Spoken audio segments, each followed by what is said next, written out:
9 محرم کا روزہ رکھا لیکن 10 محرم کو ماہواری ہو گئی اس لیے میں 10 کا روزہ نہیں رکھ سکی، کوئی بات نہیں، آپ مجبور ہیں،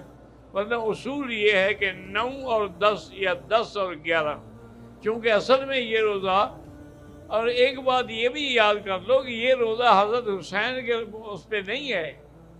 یہ تو حضور پاک جب مدینہ شریف تشریف لے گئے تو وہاں دیکھا کہ یہودیوں نے روزہ رکھا ہوا ہے، تو حضور نے فرمایا کہ بھئی تم نے کس بات کا روزہ رکھا؟ انہوں نے کہا حضور یہ یوم عاشوراء ہے، اسی دن اللہ نے موسیٰ علیہ السلام کو بنی اسرائیل کے ساتھ دریا سے نجات دی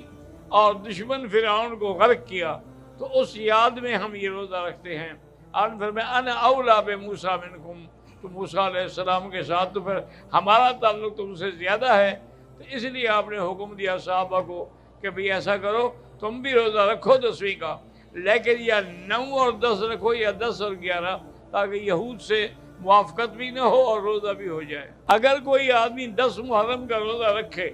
لیکن 11 کا نہ رکھے تو اس نے حضور پاک کے فرمان کی مخالفت کی۔ حضور نے فرمایا صوموا یوما قبلہ او بعدہ، یا 9 اور 10 رکھو یا 10 اور 11 رکھو۔